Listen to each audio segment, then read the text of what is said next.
And it wasn't until I was literally, and I'm a person who through my life has always at least behaved calmly, even if internally there's a lot more going on, but I've certainly never been known as someone to lose my cool. I've always been, super okay on the surface. When things were starting to properly unpack and unravel, as I talk on my Thursday newsletter, I always say unravel, but always coming back to connect. I was throwing a saucepan across my kitchen. It was horrible. This was around the time when Quinn had his, thank goodness, first and only big flair with pans. But when my child became unlike himself, that is when I realized I cannot help him heal when I am in this dysregulated space myself. Welcome to the Experience Miracles podcast, where we help parents find hope, answers, and drug-free help to overcome your child's chronic health challenges. I'm your host, Dr. Tony Ebel, and I'll be sharing my experiences as both a dad and a doctor on every episode. I can take the latest science and neurology of healing and break it down in the most simple and relatable way possible. We'll take on the toughest topics and answer your biggest questions through interviews with other amazing parents and leading experts, leaving you with practical action steps that you can take to help your child heal and thrive. It's time to expect and experience miracles. Let's get started. Buckle up, buttercups. If you are listening even for the first time on the Experience Miracles podcast, you picked a good one to get started with, because our interview here today with Lucia Silver, the founder of the Brain Health Movement, is going to absolutely blow your mind. And if you've listened to every single episode we've put forth on this podcast, we love you. Thank you. You're incredible. You're also going to be mind blown, because the way that Lucia shares her story, the way she shares her mighty Quinn and all the transformative healing that has and is happening for him, what's worked, what hasn't, what's moved the needle most. It's just, I don't know, this woman from across the pond over there in the UK, so you're also going to get an absolute rad accent. So that helps in so many ways as well to deliver this one. The truth is, she just knows her stuff. She is one of the most courageous, convicted, brilliant, and well-spoken people I have ever connected with and interviewed. I have been blessed to step in and serve in a lot of ways with the work she's doing with the Brain Health Movement, with the course they have, which is a course for parents. We talk about that at the end, so make sure and stay through to hear about that and hit the show notes to learn more about that. But it's just, I have been blessed to go to Autism One, to all these conferences for all these years, and you meet a lot of people who know a lot of things. And then you meet a few people who really know what they're talking about. They've really found something and a path that is so transformative that they just become locked in. They become so dialed in to their purpose. And the way with which they then deliver their work to the world starts with how they communicate and explain their work to the world. And the extra special, powerful, context that comes from this conversation with Lucia is just the mom component. Her lived experience is one that I know for every single one of you listening, that's going to be the game changer. I do my very best to share on regular run here my dad experience, my own, perfect storm kiddos experience, all of our experiences, with our kids as a parent. But when it comes to this podcast, I tend to go in there really, really quick and easy, and then boom, just nerd out on the neuroscience and get into those things. And I know you love that too. But what we promised you with the kickoff and the launch of this podcast way back at the beginning is that the most powerful, life-changing stories we could bring to this podcast and this platform are the real ones, the relatable ones, the mom ones and the dad ones. So this conversation with Lucia, she knows her stuff. She really shares powerfully and practically. That's also the promise we always have here. It's not just going to be pie in the sky, up in the clouds, and you don't know how to actually do anything with it. And it's also not going to be too nerdy and too sciencey, so you don't know what the heck we're talking about. This is a perfect podcast interview, really a conversation with the two of us that is going to be transformative for your family. I promise you, you're going to love this one, and then you're going to want to get connected to everything she and her team are doing with the brain health movement. So now my job, reading the bio as professionally as I can. What I want you to know is this woman is hilarious. She is courageous. She is brilliant.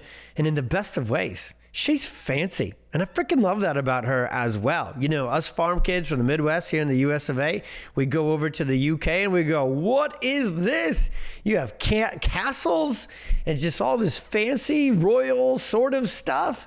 Wow, Lucia, you rock star. You really bring that to life in the coolest of ways. So, Lucia Silver is the founder of the Brain Health Movement and the mother behind the Mighty Quinn podcast. She is an Oxford scholar and award-winning entrepreneur, and she's now leading a parent-powered mission to re-educate. You'll see why that says re as we get into this. To re-educate families on the true root causes of childhood struggles. She is the creator of the Whole Child, a multi-disciplinary roadmap to healing, an online course that brings all the answers you need in one place. And please hear this, in the right order. She has helped hundreds of families, soon it'll be thousands and then hundreds of thousands, navigate ADHD, autism, anxiety, PANS, talk a lot about that, tics, gut and chronic health issues, and more with science, compassion, and soul. She has gathered world-leading experts, and she's done it simply by being one powerful, convicted, all-in mother. Dive in, lean in. Here's my interview with Lucia Silver. Lucia, I was so blessed to be on your podcast. I am so blessed to be a part of your course and your movement. We have put it out to our community. We're going to put it out there today. But first and foremost, we want to know the spark, the heart, the story of your Mighty Quinn. And you know me and how early when we dig into story, we don't dig in only to the challenges they may have in a current frame or the diagnoses that the medical system may have given them.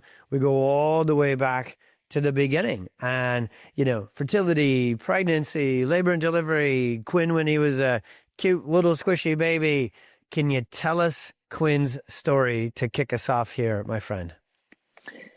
Absolutely, with pleasure. And thank you so much for having me on. I'm going to call you Dr. T because that's what I call you in my heart and my mind when I'm thinking about you, Dr. T. So I am so grateful to be here, first of all, and so grateful to be able to tell this story, to have become informed and to understand really the truth of what has gone on for Quinn. And I know that that is a privileged position.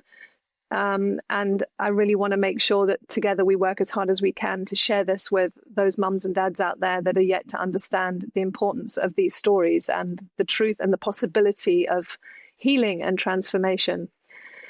So, Quinn, well, we've been on quite a journey. We've gone forwards and backwards and sideways and in every direction conceivable in many ways, but I was, started really with a little bit of a tic, and then realized that we were dealing with an accrued level of symptoms from gut not working quite right and a bit of dysregulation, but principally this extraordinary tic that caused him to invert himself fully, put his head down to his feet, kick his hands out behind him, and kick his leg out behind him and flap. So it was the most extraordinary movement that began this complete inversion. And it became the focus, really, because everything else was kind of functioning relatively okay, just this extraordinary tic. And this little guy was becoming more and more alienated at school as this tic was taking over everything. And that was affecting his confidence. Then we begin a whole cascade of different things that are affecting him psychologically.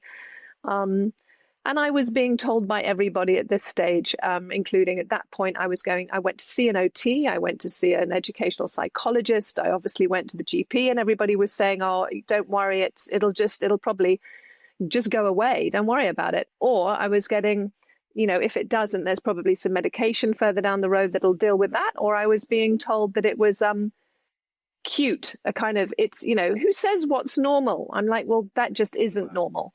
And I wasn't about to join.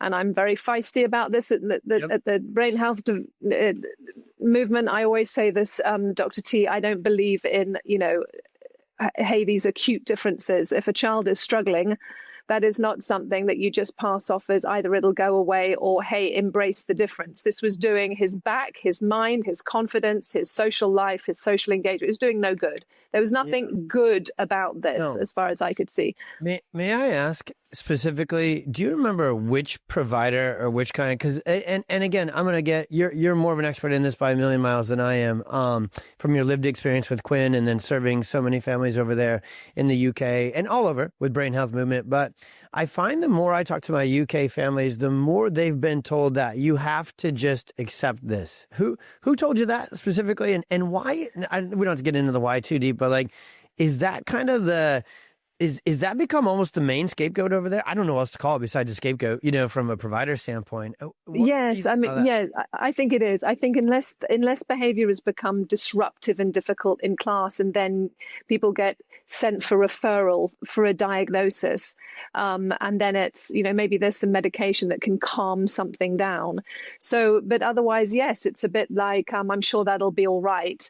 It's either it'll be all right, let's medicate it, or let's diagnose it. And when we diagnose it in the UK, at the end of the diagnosis, we just get a piece of paper, which doesn't help either, unless you're trying to get extra time in an exam or maybe a little bit of teacher assistant support, but it doesn't help at a health and neurobiological level whatsoever.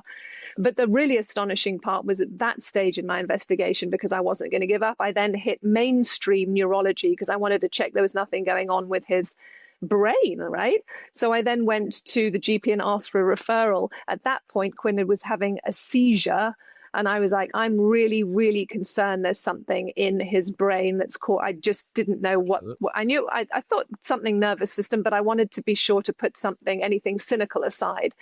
At that point, unbelievably, it took a further 8 months on the NHS to even get seen by a pediatric consultant, not by a neurologist, because I had to have the referral by a pediatric consultant who did the same thing, looked at him and went, what, so he's just sort of got this tic? And I was like, yes, but it's seriously dysregulated. We need, so I had to force her arm to then do a scan, essentially. So we did QEEG and we did the full thing, which of course came back with nothing, because there wasn't anything wrong at that level with his brain.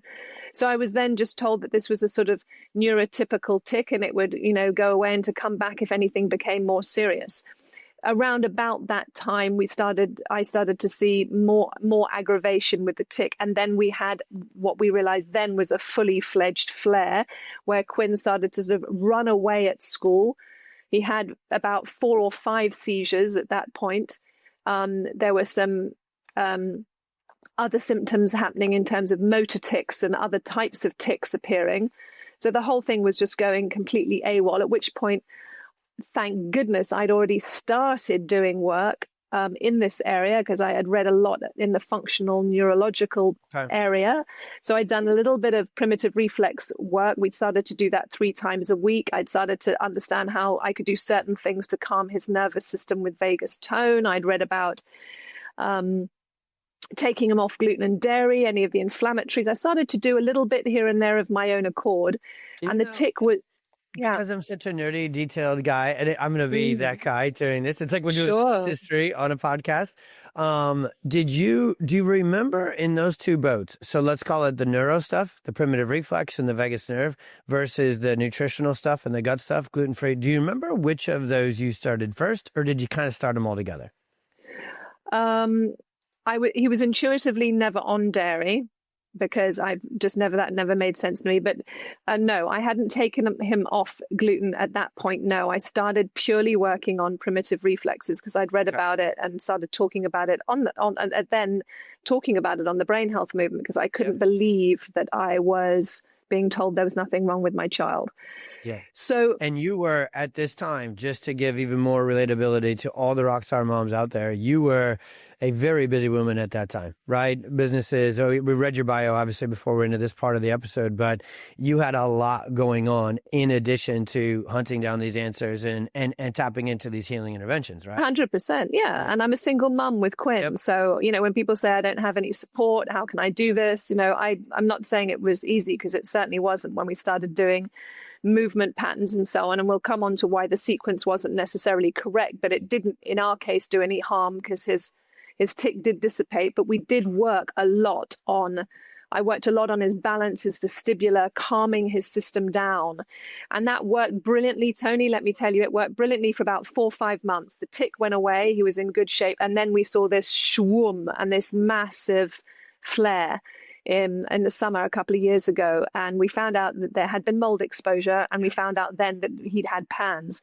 And at that point, but none of that came from the UK. I had to get it all at that point from the States. Nobody knew what this thing was. And it was a functional neurologist who had said to me, I think he's been exposed to something that's turned his system fully with this flare. And this looks like PANS. And then I was able to do a certain number of tests that showed that, yes, there was this condition.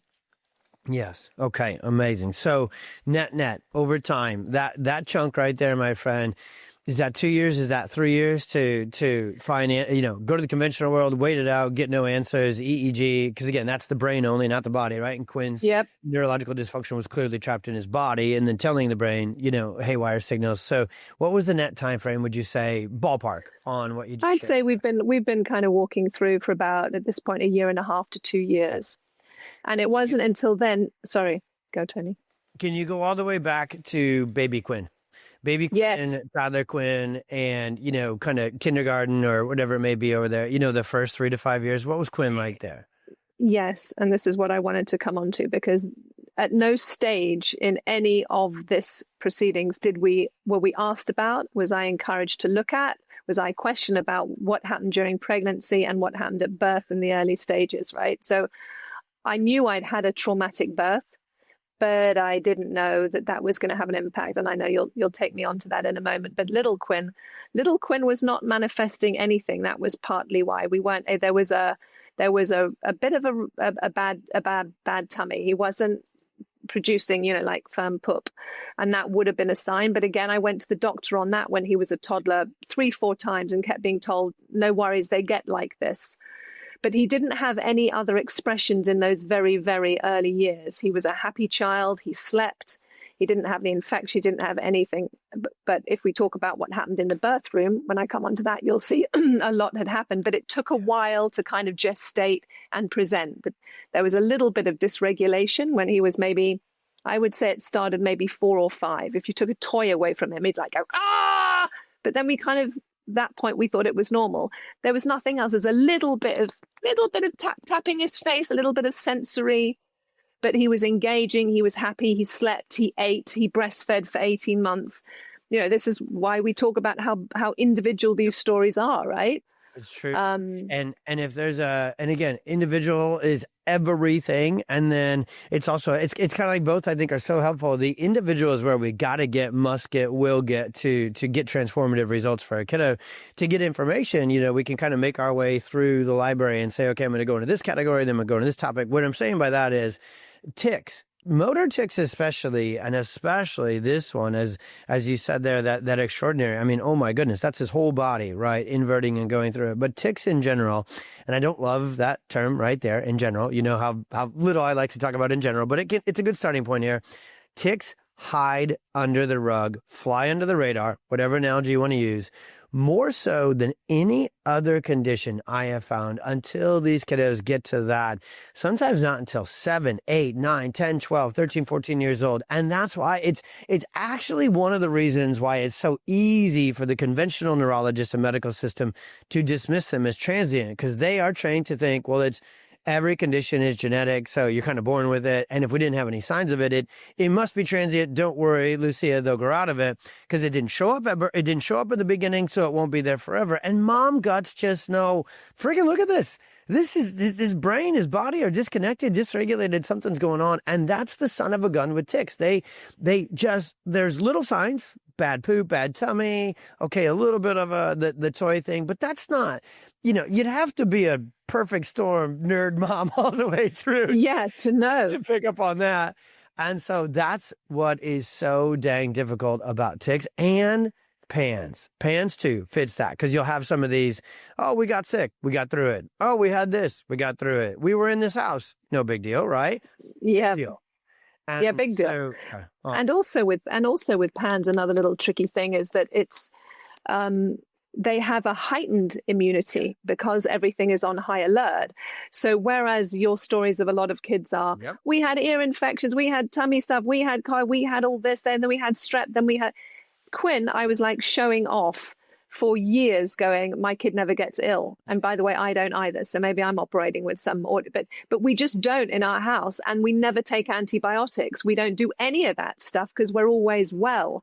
But unbeknownst to me, rocking and rolling the perfect storm, to quote yours, is going on under the surface with little Quinn. And then suddenly this massive explosion, age 9, with 350 symptoms. And my kid's gone right off the chart. Yeah. So what was birth, my friend? What was the trauma and the experience at birth? So this is amazing to be able to speak about it because I have parents calling me all the time talking about their birth story now, but it upsets me because I was never asked. And it was actually Quinn's dad who said, I really think we need to look at this because it was just so awful, and we just haven't looked at it. And we let's get the birth records as well. Let's go back to the hospital and ask for them and see what happened. So the first thing is what I found out from the birth records is that Quinn was slammed with a bunch of antibiotics without, I don't remember any discussion. The reason being there was some fear of sepsis because of the way that he had arrived.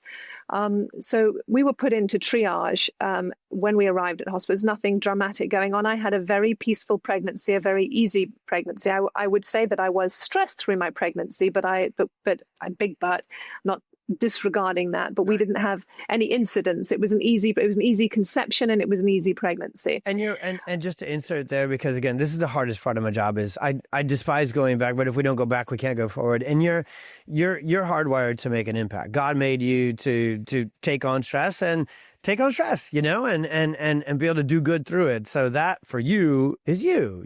And so totally get what you're saying where, hey, that part doesn't necessarily check the perfect storm box, right? Right.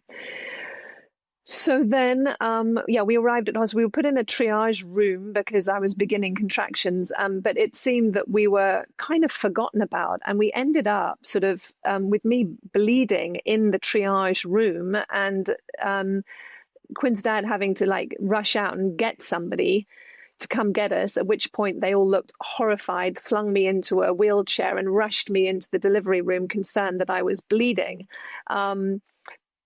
At that point, the pain and whatever had happened with the engagement with Quinn was so difficult, they couldn't get me up onto the bed. I was sort of angled across the bed, which was bizarre. It just felt like complete chaos. They were trying to give me gas and air as I was across the bed.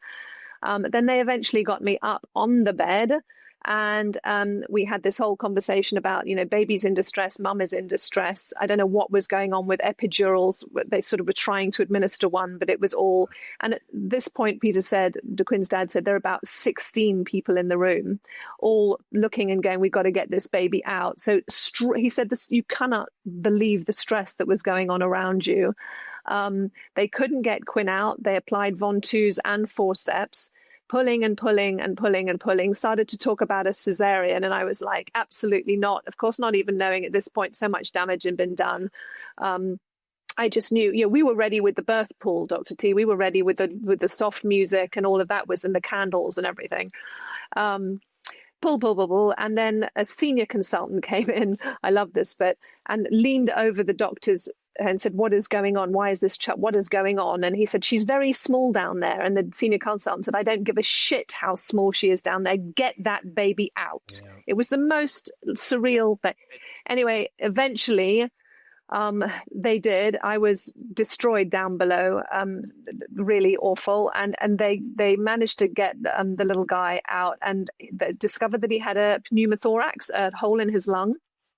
He was taken, we had a little bit of skin to skin, but he was taken away because they said he couldn't, breathe properly, and all this was going on. So he was on an incubator. We were both in NICU. I was in trouble with what was going on downstairs. Yeah. And little Quinn was not breathing or doing things properly. So presumably around about that time, they administered the antibiotics. As I say, I only found out about that about 6 months ago from the birth records. But the most extraordinary thing really, Dr. T, was that I stayed in the hospital with Quinn for 2 weeks because they wanted to make sure that all his basic functions were working, which they eventually did. I wasn't giving up on the breastfeeding. I sat by his little incubator thing and I kept taking him out. He was limp, but I got him on the boob and I got him feeding, and I continued to feed him. Yeah. You want to talk about mighty? Let's say right here we're on the mighty Lucia story, the mighty mom story. Truth because that hospital, I mean, I watched Christina, just pull that off. I don't have the words for it. I watched Christina pull that off for 6 weeks in the NICU with Oliver, and there is no worse place to try and co-regulate and breastfeed and bond and latch for baby or mom. There's no worse place. I mean, maybe the middle of a war zone, but real close second would be literally, the hospital. The NICU. Your average hospital, That's not a fight against them. That's not a knock against the NICU. That is a life-saving, oh my goodness, we go there on the regular, and every nurse and every provider, and, generally medical doctors aren't big huggers, but I'd give them a big hug if they would let me, because they saved my baby. But that doesn't mean it's the place where health is fostered, No, completely. Regulation and connection is generated. So it takes a mom of mighty strength to say, no matter bleeping what, we're bonding, little buddy.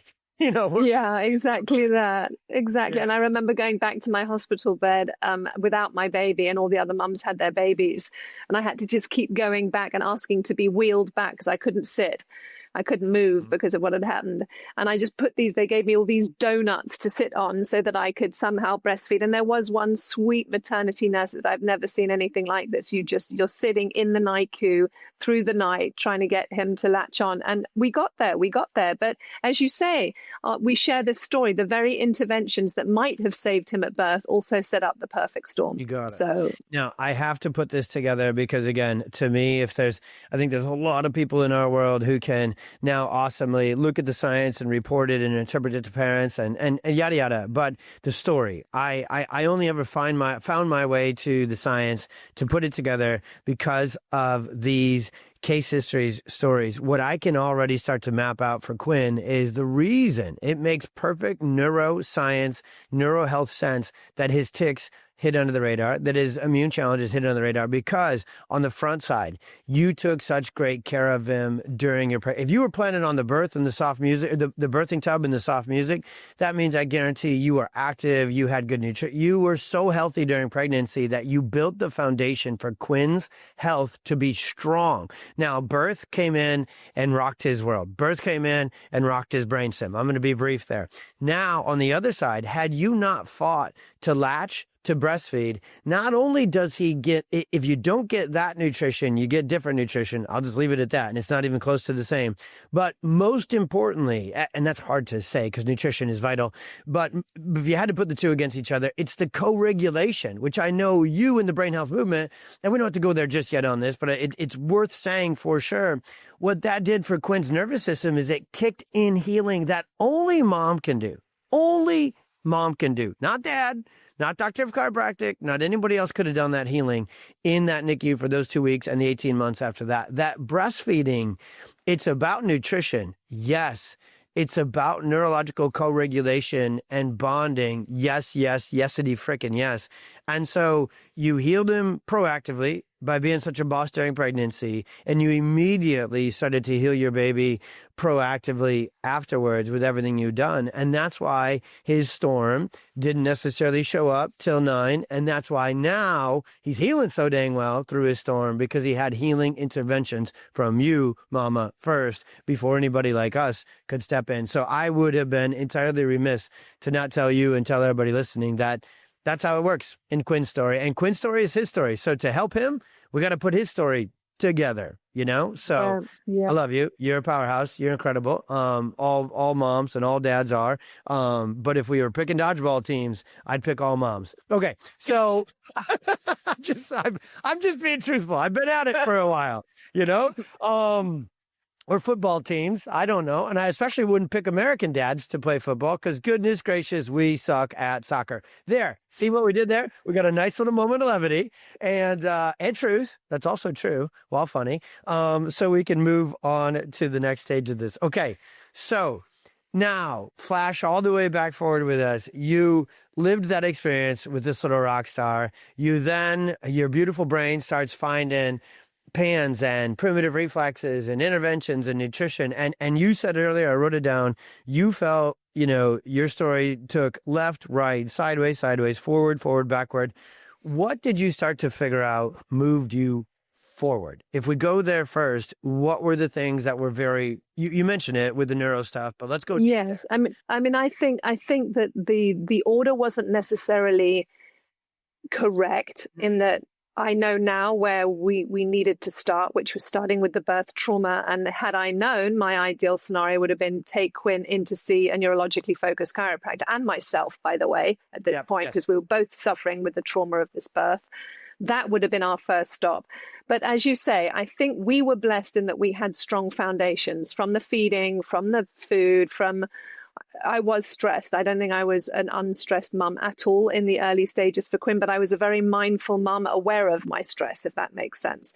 Okay. I was very, very fortunate, Dr. T, to understand about how the brain develops and have studied it. And as you say, I did nerd out on it for a long time while I was watching this tic happening. And we did get some results from doing some balance and convergence. And something clicked with Quinn over that period, as I say. So I was getting advice from functional neurology and starting to become aware of diet, but hadn't done anything yet until the PANS flare. And when I understood what PANS was in terms of this aggravated system that was in sympathetic dominance, was over alert, was really struggling to calm down, I started to really look at his stimming, his self sort of regulatory movements as entirely nervous system. I thought, if they are still here, that is a nervous system that's unhappy. And when I started to then put 2 and 2 together with the birth, I started to look for someone who could speak to the birth. And that's when I found you. And at the same time, I found a doctor or a functional neurological doctor who also does body work, who had totally reversed the conditions of her 2 children, firstborn autism, secondborn PANS. And she said, I agree with you, Lucia, the sweet spot has got to be between calming the inflammation down, explaining how to redirect his immune system, teaching his immune system to respond appropriately to stresses, be those emotional, physical, chemical, or otherwise. But I kept saying, how is he going to do that if his body is still in sympathetic dominance? We could throw she said, agreed, but I still believe we need to do a little bit of that to help him in conjunction with the work on the body. But absolutely, we've got to get his body. And I was like, well, you know, where is this? And I kept researching. And that's when I found you. And at this stage, I'd written a lot of the modules to educate parents along the way around good practice with eating, good practice with movement, good practice with screens, good practice with parenting, primitive reflexes, eyes, vestibular development, how it all comes together, auditory, explaining it all. But I wasn't able to speak to birth trauma and the very, very beginning of when this, you know, when does this start? Because all these children are manifesting differently. They've all got different stories, but most of them, 80% of them that I speak to have either been born by cesarean, they've been born by Ventouse, they've got a story. They've got a story that started early on it's not 101 Really? genes. It's birth, and prior to that, where mum is at. So when I found that with you, I thought this is the missing piece for Quinn. And I also thought this also speaks to my nervous system. And I thought that needs to go even before Quinn's nervous system. So I thought, I've got two pieces here. I've got to wake up the mums to where are you at in your nervous system? Because you cannot co-regulate. And I explain what that is. If you are not yourself, if you are dysregulated. So first, mum. And chief caregiver if mum for whatever reason isn't around, but who is the predominant in, with a little person. Once we deal with you and you are in a position to understand your accountability and what you're going to take on in this healing journey, because it ain't going to happen overnight. You're going to need to work slowly and gently with your child from a place of calm connection and hopefulness. And so and strength, and because you can have all of them, and you're stronger when calmer, you're more forward moving when patient, right, versus ballistic and dysregulated. And I was so stoked we were going here next. Even me all these years later, to sequencing. Truth be told, before we turned on recording, right, and we started going, I asked the questions of your family's healing in the wrong order. See who still has to learn? See who needs to go through your course, my friend? This guy, all right? The bald, pointy-headed fella you're talking to. Because my question was, how's Quinn? And if I'd have done it right, truthfully, what we now know, and right, I'm using that word, right / not all the way right, but because the totality of healing is the totality of healing in sequence altogether. But to really speak to this game-changing neuroscientific healing intervention, essential truth that you now know and I know, and those of us in the know need to get louder about this, and we are, especially our two platforms are not going to shut up about co-regulation. The question should have come, hey, my friend Lucia, parent to parent, how are you? And then get that information and then go, and how's Quinn? Because if I skip you, we limit Quinn. And that's just neuroscience, 100%. And it takes, because we are also slightly biologically programmed to put our children first, and we're societally programmed to put our children first. But we hear this oxygen metaphor, but we don't, put your oxygen mask on first, but we don't understand how profound that really is. And it wasn't really until Quinn, and I'm going to speak very raw about this because I think it really helps. And I speak on my one-to-one parent coaching when I'm supporting mums. They're like, oh my God, thank God you said it. Right. There are moments when your children absolutely drive you nuts, of course. But, when a kid is dysregulated and you are dysregulated, you have these feelings that you're really ashamed of, that you don't like your own kid, that you are ashamed of your own behavior, that you speak unkindly, and it wasn't until I was literally, and I'm a person who through my life has always at least behaved calmly, even if internally there's a lot more going on. But I've certainly never been known as someone to lose my cool. I've always been, super, super okay on the surface. When things were starting to properly unpack and unravel, as I talk on my Thursday newsletter, I always say unravel, but always coming back to connect. I was throwing a saucepan across my kitchen. It was horrible. This was around the time when Quinn had his, thank goodness, first and only big flare with pans. But when my child became unlike himself, that is when I realized I cannot help him heal when I am in this dysregulated space myself. And so when I when I discovered neurologically focused chiropractic work, I booked us both in. Oh, amazing.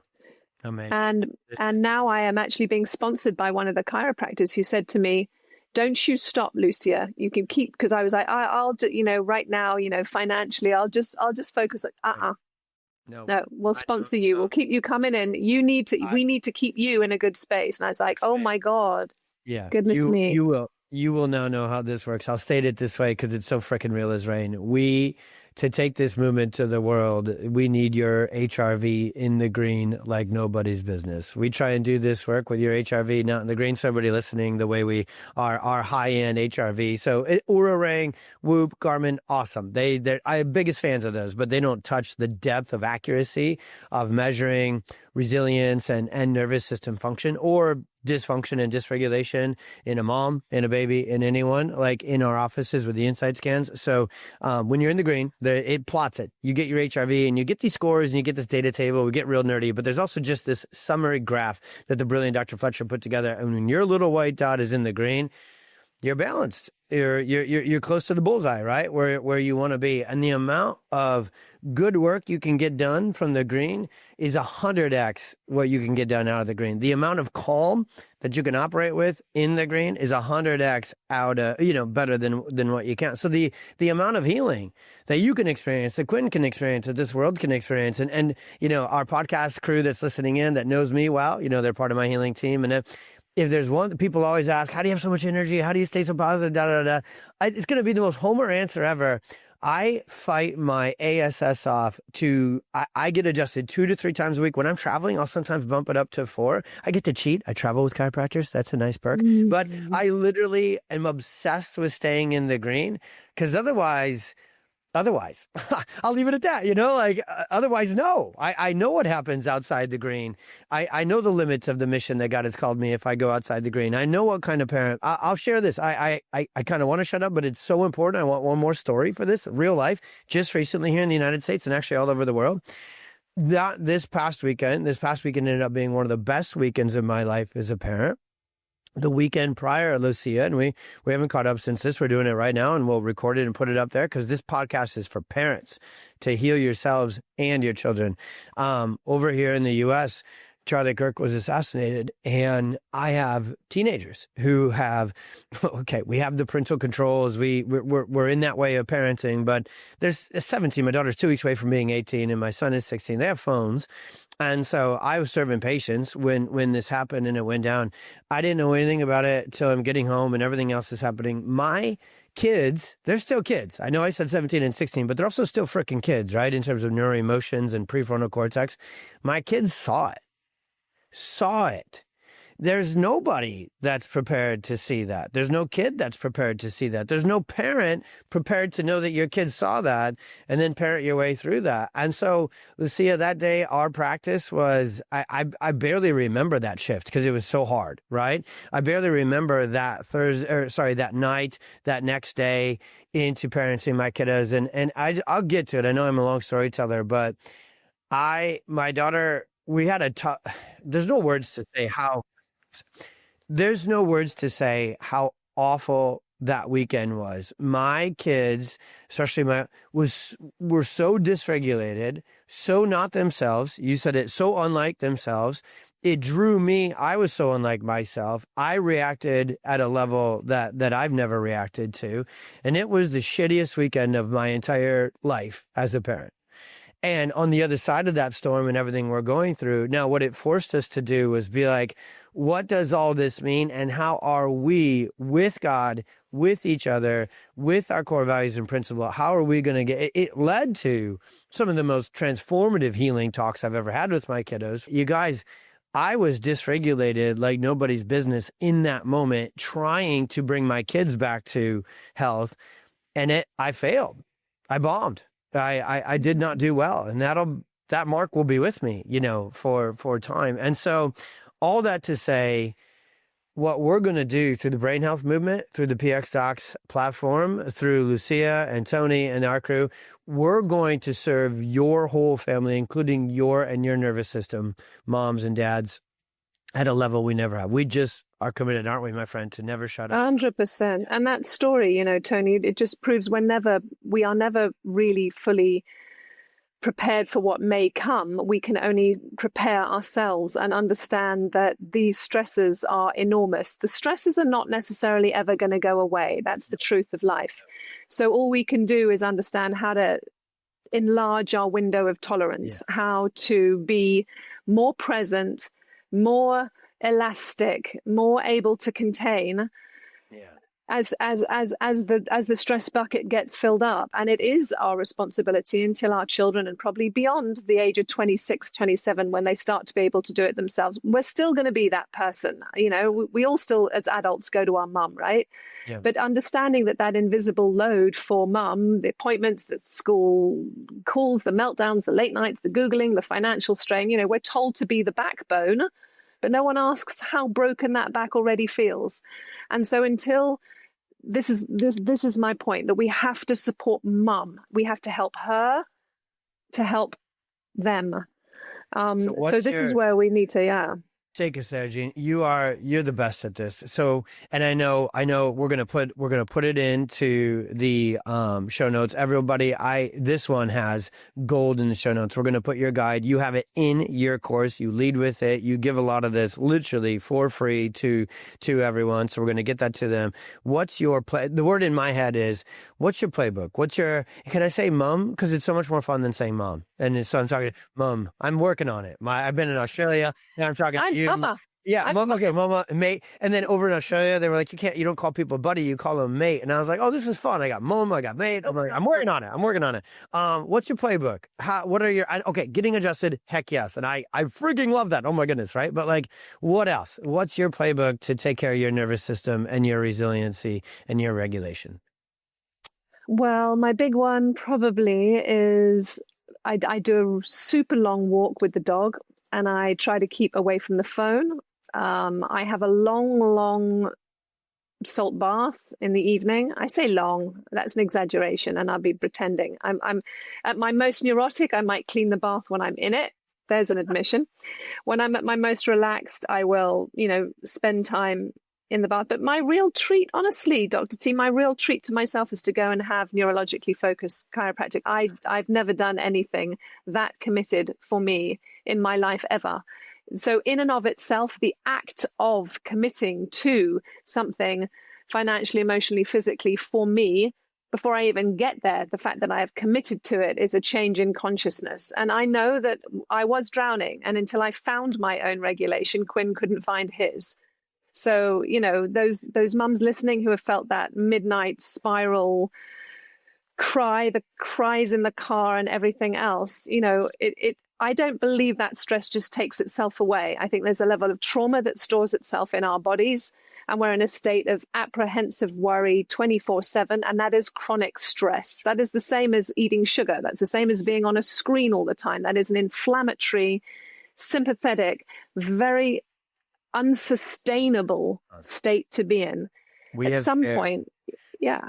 We have shared countless neuro life truths throughout this, but what you're on right now is as true gets. Moms, women especially, store their stress in their neurospinal, neurostructural system. They store it severely at the top, suboccipital, base of the skull, neck, shoulders. That can be brain fog, exhaustion, anxiety, headache, everything. They store it between the shoulder blades, just locked in. There's no stretch, there's no massage, there's no yoga, there's no foam roller that can even, put a dent in that locked in stress. And you store it in your pelvis too. You store it in your digestion, your adrenals, your hormone. It traps. You said it correctly to the T. The trauma of emotions traps physically in females. And I don't even like to call it physically or structurally on its own, but it's because it's one thing. It gets stuck there more. And so I've never seen a cohort of patients. Oh gosh, that was so nerdy of me to say, but I've never seen moms fight harder to get better with cold plunges and yoga and deep breathing and asana, meditation apps and everything else. But son of a bee, buddy, when they get on the table and they get adjusted, and it only freaking takes 3 minutes, and you get adjusted, what? I experience them experiencing it all the time. It's one of my favorite. What I love that you said, goodness gracious, just the act of committing to it and going forward has generated healing. But let's get to the act of it. When you get adjusted instantly after, if your brain, you hear that question and your brain gives some adjectives in that, what do you feel? What do you experience in the moments after the adjustment and the day after the adjustment as a mom? Free, held, safe. Amazing. This is healing. This is how we're going to get it done. You are my favorite flipping person in the entire world. Haven't even met in person yet, but I'm coming over there. And all you UK docs that are listening, Lucia and the Brain Health Movement, they're not only helping us create healing for you, your kiddo, and your family through the internet and our courses and our content and everything else, but she is our fiercest, most vocal GSDing advocate for this movement over there. We're coming over. We're going to certify, who knows, it might be 70, 80, 100 doctors. We can take up to 100 at a time. We're going to pack that room. We're going to share stories. We're going to share science. So just in a matter of months, it won't be too long after this one releases that we do that. So what I need you to do is we round third base. Oh, sorry, that's an American baseball analogy. As the soccer fella in his little skinny shorts with his little skinny legs here, Lucia, okay, as he storms to the goal. I have no idea what the heck I'm saying here, okay? As he storms to the goal to score. All right. And the whole crowd of all you crazies is going to go crazy. So as we round into that form of the podcast, I'll shut up and ask the question. Tell us about your movement. Tell us about your course. Tell us how essential it is for parents to plug in. And the fact that you even put the sequence into your course is the one thing that I can say makes it totally, entirely different than every other course out there. So from your heart and all your hard work these years, what's that about? Well, I didn't want other mothers to waste the years in the dark the way I did. It's as simple as that. And so I have spent a lot of time speaking, listening, reading, meeting, watching what's worked with Quinn, going into clinics and watching and really reporting and investigating this. And felt that the way to do it was to try and find the experts within each field, because I don't believe we're trying to be masters of everything. I think there are definitely those that know one area really well and those that know another area really well. And I wanted to deep dive into that and be able to speak to that and lean into that. Doctors who have genuinely spent a long, long time trying to understand the vagus nerve, other doctors trying to spend a long time, and they're not all doctors, some are neurodevelopmental experts. It doesn't matter, but they have spent a significant amount of time for me in clinic, for me in practice, for me, with 15 plus 20 years working with children. I wasn't interested in seeing loads and loads and loads of research, because right now, even the research of the things we're finding out in order to prove it legitimately is going to take us another 20 years. So right now, it's what's working now, what is getting results, and bringing those experts together across everything from the birth trauma to begin with, mum's state to begin with, the vagus nerve and how it develops, the autonomic nervous system, the eating, the lifestyle, the toxins, the whole toxic load, the ways of parenting that are productive and co-regulatory. What is co-regulation? What does that mean? Right the way through to technology and sleep, certain things that can happen in the jaw and breathing, mold and environment, all the stresses essentially explained, and then the protocols necessary. Some work on primitive reflex integration further down in the sequence for parents that need to address that from home. And so by bringing each of those experts together in a way that it's like mum at her kitchen table can actually understand and use, that was the important thing. Because I don't believe parents need another protocol. They're already overwhelmed. They need a roadmap and they need to be gently taken through it. And we now have added to that community calls so that we can support mama to keep going, because it is tough. And that's why I think I've ended up doing so much parent coaching, because it's a lot. I'm not going to pretend it's not a lot. At one point I was, almost having to stop work to deal with this every day. So, how devoted and how dedicated are you is the point. And the first step is to educate yourself. And that is what this course does. It's everything you need to know in one place in the correct sequence. Right. And that is really what is important. So it's there. I would get that tattoo, my friend, what you just said, because it doesn't exist. I know I'm being me in my over-the-top way, but I'm also being that I'm over-the-top and truthful at the same damn time. That doesn't exist. It's all over the place. Every other course and platform and healing place that's out there for these amazing moms and dads, if it has everything, which a lot of times it doesn't have the foundational conversation about birth trauma, about the perfect storm, about subluxation and nervous system dysregulation. That's missing. We'll start there. That's missing from most courses, most platforms, most conferences, most places. And then even if they have all the things, it's just this random assortment. And if you've ever made a recipe, it doesn't taste good if you go in the wrong order. It doesn't work. No. You have to start with the foundational ingredients in the sequence first. And so you did it, my friend. You did it. Quinn's incredibleness, Quinn's miracle has led you to it. Your fierceness, your fortitude, your badassness has led you to it. And then, as God does, when we need answers, he often sends humans, right? Who, as you said there, have spent their life, finding them and sticking to them. And you put them all together in this course. So we are putting our link and I just want people to hear this. It's the first thing. The PX Talks platform is 5 years old. Okay. I've been at it for 17 years. PX Talks just kind of came alive. So I'm going to actually call that 17 years I've been doing this. And the podcast is going into its third year. And we have literally provided a link that we support and we vouch for once. It's yours. It's this course because of everything I just said and everything you said and more. So parents, please hear me and my bestie from across the pond here in this hope dealing, answer giving, miracle making movement. Lucia, get that course. You will be so calmed that you have the course. You will be so clear and confident and directed and guided and loved and supported and empowered. And so if you ever need me on one of those parent calls, my friend, you let me know. Oh, we will for sure.